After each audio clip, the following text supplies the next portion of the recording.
In section 5.1, we learned how to sketch the graph of a linear inequality.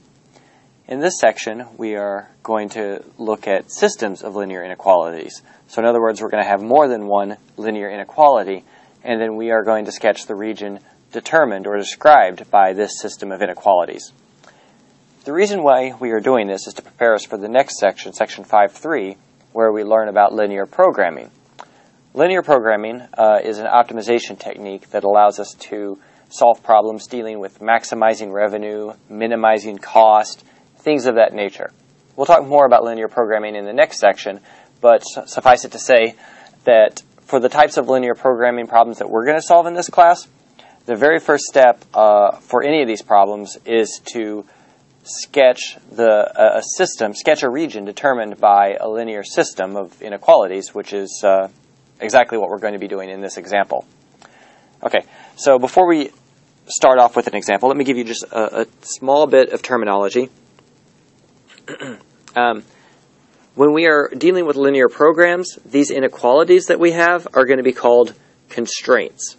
And once we look at some linear programming problems, you'll understand why these are called constraints. So every inequality is a constraint, and we usually have these two special constraints, x greater than or equal to 0 and y greater than or equal to 0. And these are called non-negativity constraints. The purpose of the non-negativity constraints is basically just to insist that our entire region ends up living in the first quadrant, where x is greater than or equal to 0 and y is greater than or equal to 0. Okay, with that in mind, let's jump in and see if we can sketch this region. Okay, so in retrospect, this first example is probably not the best one to start with because something kind of funny happens with it, but it's not terrible. So let's see how this works out. Okay, so I have two inequalities here, not counting the non-negativity constraints. I have two inequalities or two constraints that I want to deal with. Let's number them 1 and 2. So looking at the first one, if I wanted to find I'm going to treat this as if it were a line, and I'm going to find the resulting intercepts. Well, it turns out that the x-intercept would be minus 5 over 6, and the y-intercept would be 1. So y equals 1 is right here. Minus 5 over 6 is just shy of minus 1, so I'll put that right there. Now I need to draw the line connecting those, and that'll look something like this. Okay. So now, and let me label this. I'm going to label this 1, just so I know what constraint it represented. That'll actually be a little kind of important later. And I need to determine which side of the line I want to use. But 0, 0 satisfies the inequality, so I want the side of the line that contains 0, 0. Now, if you're uncertain what I'm doing here, then go back to section 5.1 and look at those videos a little bit more carefully, and then this will make more sense. Okay, so now I move on to the second constraint. Looking at the second constraint, I would have an x-intercept of 4 and a y-intercept of minus 28. So this is the strange thing that I was talking about that happens in this problem. X equals 4, I can certainly sketch that intercept, but y equals minus 28 is way off the screen. So I can't really draw that intercept on here. So if I want to sketch this line, I can use the fact that if I solve for y here, I get a slope of 7. Or I could find any other point on the line. But doing so, let's say I use the fact that the slope is 7. Then if I move over 1, then I have to go up 7, which would give me this other point on the line. And so then I can sketch the line connecting those points. And I get this. Okay, so this is my second constraint. And the origin satisfies this constraint as well, so I want this side of the line. Okay, so now I'm done, except for the non-negativity constraints, which tell me that I have to be in the first quadrant.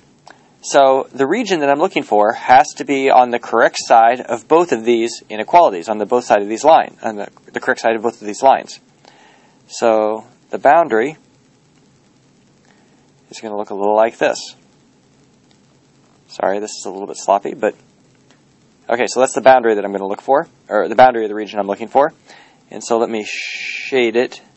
Whoops.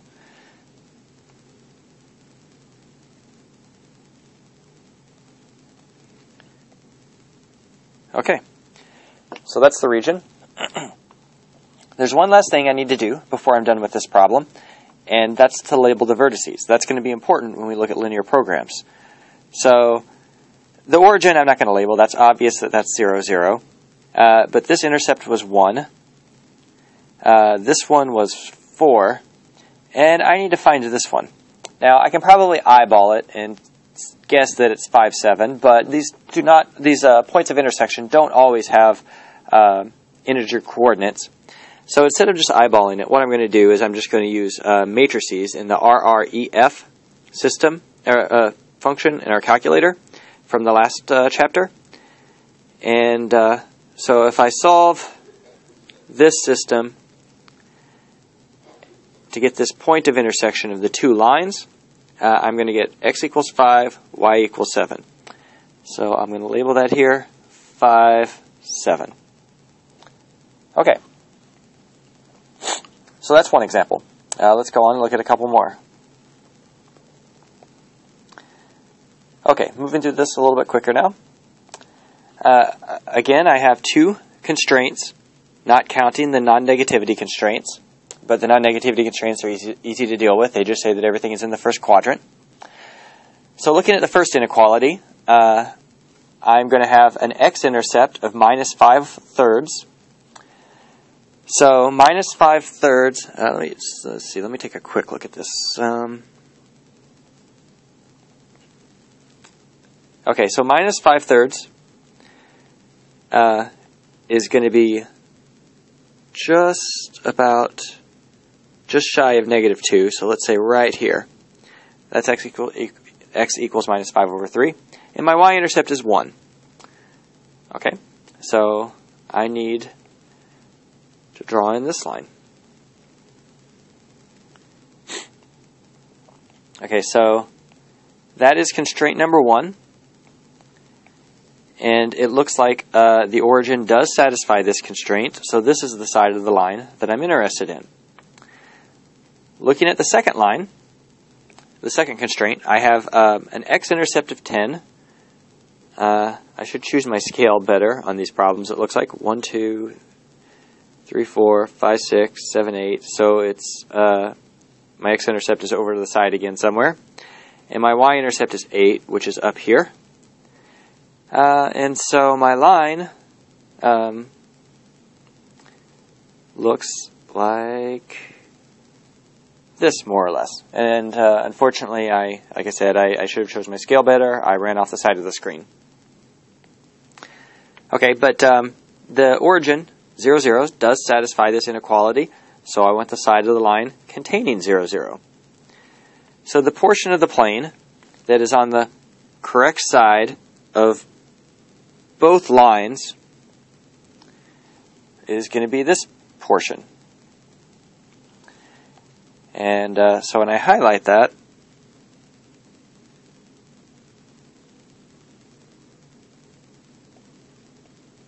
it's kind of a sloppy highlighting job, I suppose, but I get something like that.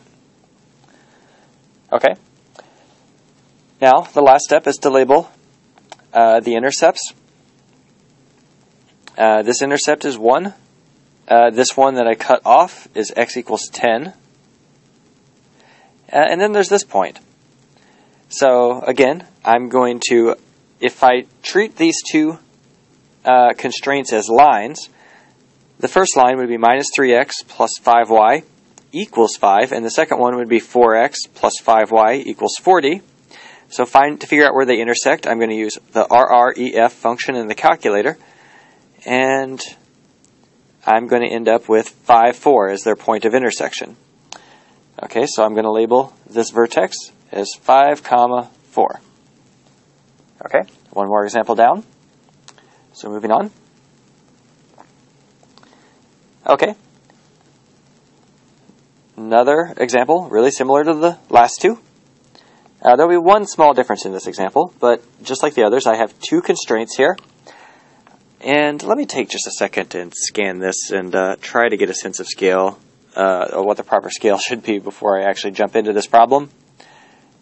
Okay, so looking at the first constraint, my non-negativity, my x-intercept is going to be minus 4/5. So let me just write this. My x-intercept is minus 4.5. I'm sorry, not 4/5, but minus 4.5. And my y-intercept is a positive 3.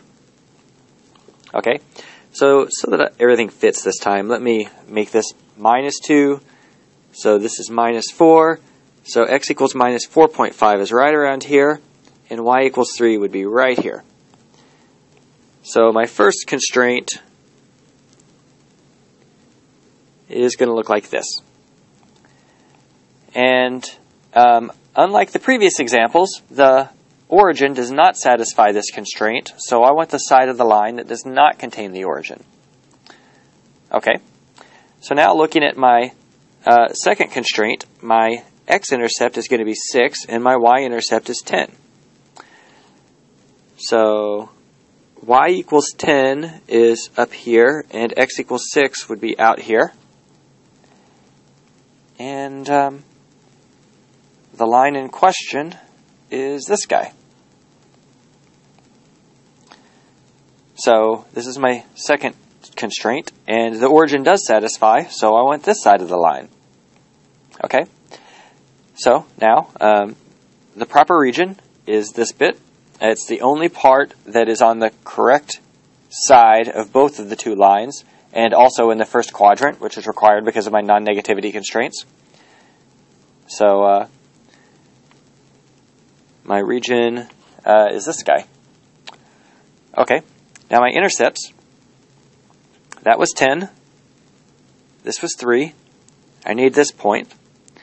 So using matrices and RREF, I end up with 3, 5. Okay. So x equals 3, y equals 5. That's this point of intersection. Okay, let's go on. If you're getting the hang of this and you feel like skipping ahead, that's fine, but I would suggest looking at least the last two examples from the last two parts of this example.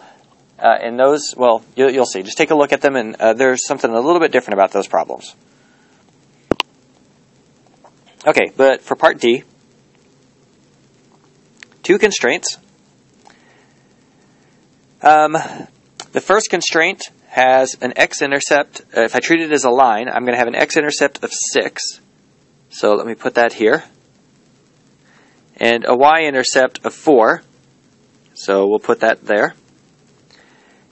And so that would give me the following line. Okay. And the origin does satisfy. So this is line 1, and I do want the origin. Okay, so the next constraint, I have an x-intercept of 3. So right here. And a y-intercept of 10, which would be up here. And so that gives me this line. And once again, the origin satisfies the inequality. So I want this side of the line. Okay, so now my picture is a little bit smaller here, but the region we're interested in is this one. And let's shade that in. Okay, so that's the region in question. And my intercepts are 4 and 3, right here, plus the origin, and then this one. So I need to find the point of intersection of these two lines. I'm going to use RREF. If you want to use like substitution or elimination or something like that, that's absolutely fine. The reason why I'm using RREF is because when we get to linear programming, this is just going to be one small part of a much bigger problem. And so rather than spending the time solving finding these vertices, these points of intersection by hand, I'm just going to use the calculator. Okay, so this one, the point of intersection turned out to be 2.25, comma 2.5. So it looks like it's possible to get points of intersection that are not whole numbers. Okay, moving on. Part E. Okay, so let's see. We have two constraints, 1 and 2. The first line has x and y intercepts of 4 each. And so that's going to give me this line. And it looks like the origin does satisfy. Whoops. Okay, so the origin satisfies, so I'm looking at this side of that line. Now, the next constraint is going to give me an x-intercept of positive 2 and a y-intercept of positive 12. Okay. So this is the line I end up with. And it looks like 0, 0 does not satisfy in this case. So I want this opposite side. Okay. So it might be hard to tell from this picture, but this is the region I need is this little triangular sliver here. Okay. So let me highlight that. Whoa. Well, anyway, you get the idea. Let me try to erase that a little bit. Okay, so that didn't work very well, but okay, so this is the region, this triangle here. And I still need to label my vertices. This one was 2, this one was 4, and this last one, I need to find the point of intersection of these two lines. 1, 1, 4 is the first line. The second line is -6, -1, -12. And putting that in RREF form using the calculator, I get that my point of intersection is 1.6, 2.4. Okay, so that gives us this line. Okay, moving on to the last two examples. Okay, so what's different about the last two examples is that in these examples I actually have 3 constraints, 1, 2, and 3. So I need to sketch all 3 of these lines and then find the region determined by all 3 of them. And give me 1 second to take a quick look at this. Okay, just trying to find a sense of scale before I start drawing anything. Okay, so just like before, I'm going to still use the scale that 1 box is 2 units. So looking at the first constraint, I'm going to have an x-intercept of -4 and a y-intercept of 2. So my line looks like this. And the origin does satisfy, so I want this side of the line. Now, looking at the second constraint, so this was the first constraint. Looking at the second one, my x-intercept is 5, which would be right here. And my y-intercept is -10, which would be down here. And so let me connect those to get the line. And I get something like that. So this is my second constraint. And again, the origin satisfies, so I want the side of the line containing the origin. Now this last one, I'm going to have an x-intercept of +8 and a y-intercept of positive 8. And so my line cuts through right like this. And notice that for this constraint, 0, 0 does not satisfy. If I plug in x equals 0, y equals 0, I get 0 on the left-hand side, but then I end up with 0 less than or equal to minus 8, which is not true. So I want the opposite side of the inequality. Okay. So, looking at the first two constraints, I would want, ignoring the third constraint, you can see that I would want this region. This is the portion that lies on the correct side of both of the first two constraints. But because of the third constraint, I don't want this piece. Instead, I want this piece. Okay, so let's sketch these. So I get this little triangle. And again, let me see if I can highlight this. I don't know if it'll work very well. Okay, well, close enough. So now I need to label the points of intersection. So this is the tricky bit. I actually have 3 lines here and 3 points of intersection. So to find the intersections, I need to look at every pair of lines just 2 at a time. So first, I need to find the intersection of line 1 and 2. Well, the intersection of line 1 and 2 I could find by using this matrix. And it turns out that that gives me the point 8, 6. So looking at the picture, the intersection of 1 and 2 would be this point. So that lies at 8, 6. Okay, so now I need to find the intersection of 1 and 3. So to do that, I could use the following matrix. Minus 1, 2, 4, minus 1, minus 1, minus 8. And that is going to give me 4, 4. Okay, so the intersection of line 1 and 3 is this point.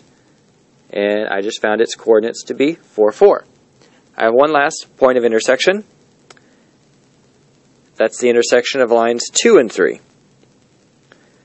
So I would use 2 minus 1, 10, minus 1, minus 1, minus 8. And that's going to give me 6, 2. So this point is 6, 2. Okay. Well, that only leaves one more part of this example, and this last one's going to go a little bit quicker. It turns out it's very, very similar to what we just did. So, in fact, so if I go through here and sketch the lines for these 3 inequalities, for these 3 constraints, I'm going to get exactly the same 3 lines as I did before. So let me show you real quickly.